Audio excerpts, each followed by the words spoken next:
The Berzerk New Wave Toys Replicade. Here it is. And spoiler alert, it's either the best Replicade they've ever made or the worst. So stay tuned to find out. But you can pick yours up at newwavetoys.com. Just go online. You can order it. It's coming soon. And you can look at all the features that we're going to go over shortly here. You can also pick up the Frenzy version of this mini arcade.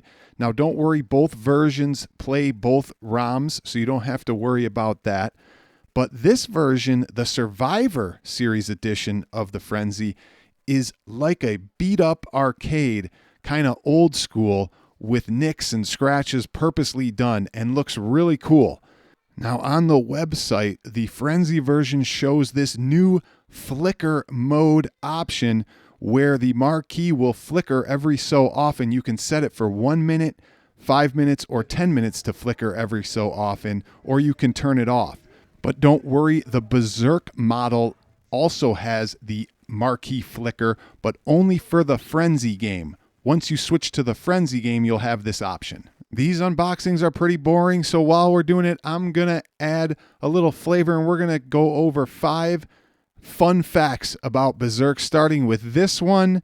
The inspiration for the name Berzerk came from Fred Saberhagen's series of books called Berzerker. Feel free to let me know in the comments if you've ever read one. Now, there's some new things they've added here. Let's find out if they're good or bad. But first, fun fact number 2, Berzerk was originally supposed to be in black and white, but when Defender came out and it was so popular in color, they decided to change it and make Berzerk in color. Full disclosure, while I unboxed this was given to me for review from New Wave Toys. I do not have a personal relationship with anyone who works at the company and have a limited professional relationship. All the opinions expressed in this video are my own, and the company did not review this video before published. As always, they come well protected. Now, when you unpack the box, the first thing you're going to get is an instruction manual. Open it up and you'll notice a warning that says, "Big black bat top joystick is for display only." Fun fact number 3, the original joystick was a long black joystick, but quality issues forced a change to a red Wiko stick. And according to historians, the game tested positively with females with the original stick, but when it was changed to a Wiko stick, play by females dropped off dramatically. Where'd you hear that? The internet. And you believed it? Yeah, they can't put anything on the internet that isn't true. Inside the box, you'll also find this fake power cord. It plugs into the back of the unit, but it does not serve any functional purpose. And they also give you a fake lock bar. This is a coin lock bar that you'd find over arcades.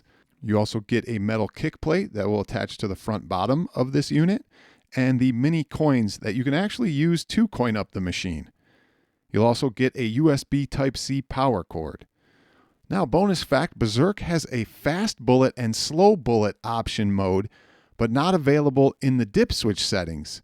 It was enabled with an RC31 logic chip. Now, I believe you can find the ROMs for each version out there online if you wanted to. Now, this unit is just about identical to the real cabinet. The artwork is incredible, and it just looks fantastic. And once you remove the protector film from the display and the control panel, you'll notice the control panel is a little bit different. It's more of a metal type material instead of the traditional plastic. A really nice change. The buttons feel really great, and the joystick feels okay. It's the same one they use, I think, in all of them. I feel like they could upgrade here as 1 point of improvement. The coin door also opens. It has a coin drop box in there. That is where your mini coins will fall when you use them to add a credit. And the power and volume control is on the top of the machine, and I will say the audio is really good, even considering the speaker is in the back of the unit. Also on the back of the unit, on the bottom, you will find the power plug. That's for the faux power cord. There's also 2 USB Type A's, a USB Type C charge, and an HDMI out if you want to run the video out to a monitor or TV. The marquee will light up when you power it on, and adding the new accessories, that's the coin door lock bar. That's the metal kick plate that is added to the bottom of the machine. And now for the most ridiculous, insane, unbelievable thing on this machine. They added a PCB door in the front of the machine, just like the original arcade. This is incredible. It's amazing. I cannot believe they even did this. Just ridiculous how they did this. And they even put some fake capacitors on this fake PCB, which is kind of hilarious. And I'm sure you're happy with how I tied that thumbnail into this little segment here. You're welcome. They also give you Atari stickers, 3 of them, 2 for the marquee and control panel, and then 1 for the coin door. Those labels replace the Stern label that used to be on the marquee and control panel. And they also give you that instruction sticker, which is supposedly a better printed sticker and can go on the bezel over your current instructions.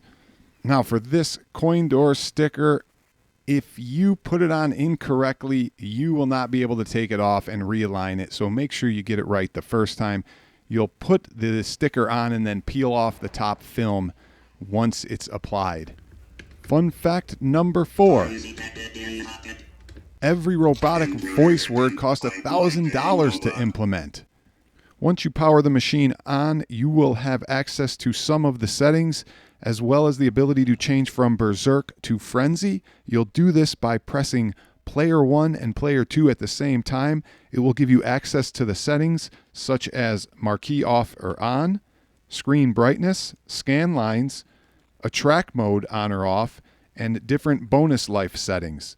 On Frenzy, as I stated before, you'll also have the ability to change the marquee to flicker mode for 1 minute, 5 minutes, 10 minutes, or off. To exit back to the game, just press player 1 and 2 again, and you'll go back to the game. So how is the gameplay on these? Well, we all know it's not as easy to play on these as a real arcade. It's somewhat difficult, as you could imagine. I think the joystick could be a little better. The diagonals are a little bit difficult to get to, but understandable on these small 8-way joysticks. Well, we can't leave you without fun fact number 5 as well as a final thoughts. But number 5, auto was added to the end of every level to prevent people from hanging out on the level and just extending games by doing nothing. Well, final thoughts on this are this is the best Replicade they have made to date. The amount of detail they put into this is incredible. And although it's still difficult to play as they all are, I think you can't go wrong with this one, especially if you're a fan of Berzerk or Frenzy. Hey, don't forget to leave a thumbs up, a comment, and like and subscribe. And thanks for watching The Rexer Show.